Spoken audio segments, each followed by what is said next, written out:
ఆకాష్ ప్రాణాపాయ స్థితిలో ఐసీయూ రూమ్లో బెడ్పై పడుండగా బాగి పక్కన కూర్చొని కన్నీళ్లు పెట్టుకుంటూ ఉంటుంది, ఆలోచిస్తూ ఉంటుంది. 4 డోసులో కూర్చి ఆలోచిస్తూ ఉంటుంది.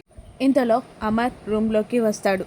బాగి, నువ్వు మార్నింగ్ నుండి ఏమీ తినలేదు, కాస్త టిఫిన్ చెయ్యి అని అంటూ ఉండగా, నాకు వద్దండి, నాకేం తినాలని లేదండి అంటూ ఉంటుంది బాగి. కానీ అమర్ బాగి చేయి పట్టుకొని తీసుకెళ్ళి పక్క బెడ్పై కూర్చోబెట్టి, తిను బాగి అని టిఫిన్ ఓపెన్ చేసి తీసిస్తుండగా, నా వల్ల కాదండి, నేను తినలేను అంటూ ఉంటుంది బాగి.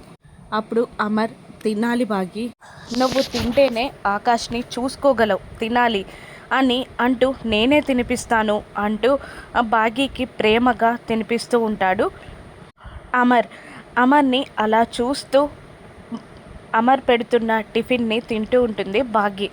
అప్పుడే వచ్చిన మనోహరి ఆ సీన్ చూసి కోపంతో ఊగిపోతూ ఉంటుంది. 4 ముద్దలు తిన్న బాగి, నాకు కడుపు నిండిపోయిందండి, మీరు కూడా ఏం తినలేదు కదూ అని అంటూ అమర్ చేతుల్లో నుండి టిఫిన్ తీసుకొని బాగి ఆ టిఫిన్నే అమర్కి కూడా తినిపిస్తూ ఉండగా, బాగిని కాస్త ప్రేమగా ఆశ్చర్యంగా చూస్తూనే బాగి పెడుతూ ఉండగా ప్రేమగానే తింటూ ఉంటాడు అమర్.